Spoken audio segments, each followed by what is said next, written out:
আজকে আমি শেয়ার করতে চলেছি এমনই এক গল্প যেটা আমাদের রিয়েল লাইফ লিডিং এর ক্ষেত্রে খুব বেশি ইফেক্টিভ হতে চলেছে। আমরা অনেক সময়ই ট্রেন, বাস বা পাবলিক ট্রান্সপোর্টে যাতায়াত করি, কিন্তু একদিন একটা ঘটনা ঘটে একটি ট্রেনের বগিতে। আমি সেই গল্পটি আপনাদের সামনে বলতে চাই।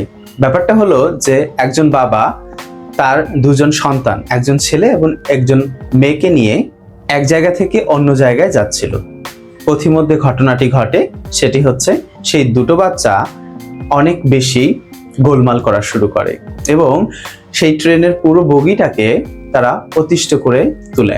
এই ব্যাপারটার জন্য সেই মানুষজন সেই বগির খুব বেশি বিরক্ত বোধ করে। একটা সময়ে তারা অভিযোগ করে সেই বাবাটিকে যে যেন তিনি তার বাচ্চাদেরকে সামাল দেন, কিন্তু তিনি তা করতে ব্যর্থ হন এবং এই কারণে তাকে আরো বেশি বেগ পেতে হয় সেই সিচুয়েশনটা হ্যান্ডেল করার জন্য।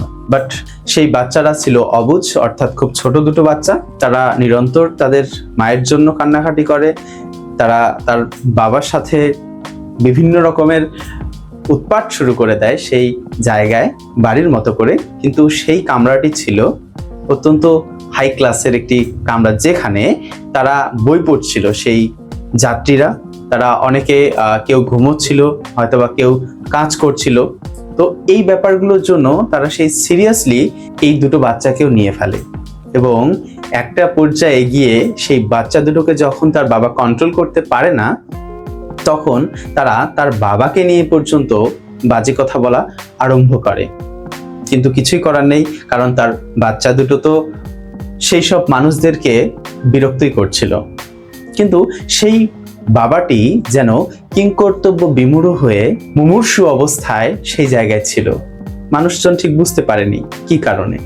তো সেই বাচ্চা দুটোকে নিয়ে তিনি এক জায়গায় যাচ্ছিলেন, সেই জায়গাটি ছিল হাসপাতাল।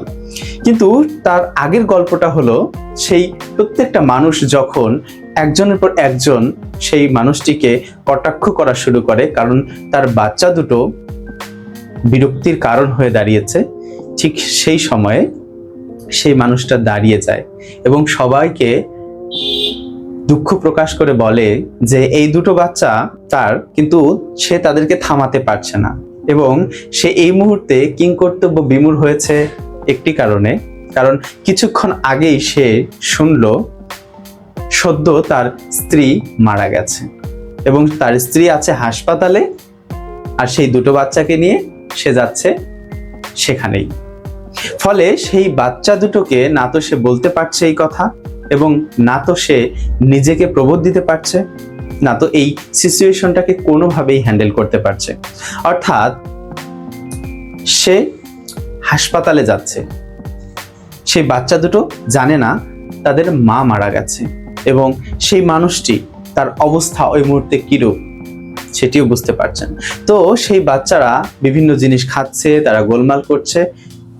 এই ব্যাপারটার জন্য যখন এক মুহূর্ত আগেই সবাই অতিষ্ঠ হয়ে তাদেরকে ঘৃণার চোখে দেখছিল সেই বাবা এবং তার দুজন সন্তানকে, পর মুহূর্তে যখন এই কথাটা শুনলো, তখনই তারা সেই দুটো বাচ্চাকে আগলে নিল এবং তাদেরকে কিভাবে সহযোগিতা করা যায় সেই চেষ্টা করলো, অন্তত বিনয়ের সাথে আচরণের মাধ্যমে।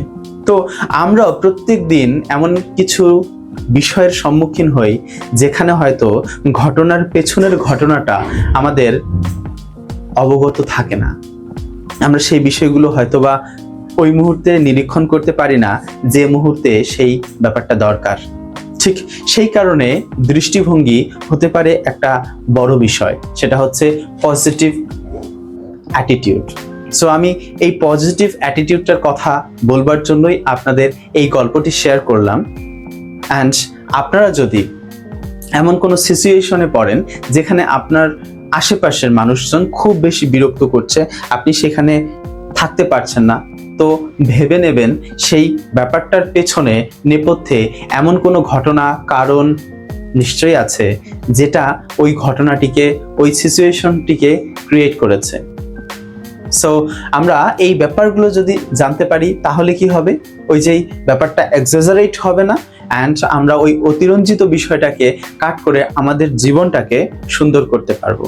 মুহূর্তের জন্য মানুষের সাথে, অন্যের সাথে বিবাদের পরিবর্তে বরং সমাধান খুঁজে পাবো। তো এই প্রত্যেকটা জিনিসই হতে পারে কেবলমাত্র দৃষ্টিভঙ্গি চেঞ্জের মাধ্যমে। আমরা প্রত্যেকে যদি তার দৃষ্টিভঙ্গি চেঞ্জ করতে পারি তাহলে আমাদের জীবন আরো সুন্দর হবে। অ্যান্ড আমাদের এটাই সমস্যা বর্তমানে, যে আমরা আমাদের দৃষ্টিভঙ্গি পজিটিভ, ইতিবাচক অধিকাংশ ক্ষেত্রে রাখতে ব্যর্থ হই, যার দরুন আমরা সমস্যার সাথে পেঁচিয়ে ফেলি নিজেদেরকে, আর পরে সেখান থেকে বেরোতে পারি না। আমি জানি না এই ব্যাপারটা আসলে মোটিভেশনাল হয়ে গেল কিনা, কিন্তু এই রিয়েল লাইফ এক্সাম্পলটা আমাদের লাইফের জন্য খুব বেশি ইফেক্টিভ হতে পারে। আশা করছি ভিডিওটি ভালো লেগেছে। যদি ভালো লেগে থাকে তবে অবশ্যই লাইক, কমেন্ট অ্যান্ড সাবস্ক্রাইব করতে ভুলবেন না, অ্যান্ড শেয়ার করবেন যদি এই ভিডিওটি কারো দরকার হয় এমন আপনার মনে হয়। Thank you so much. See you in the next video.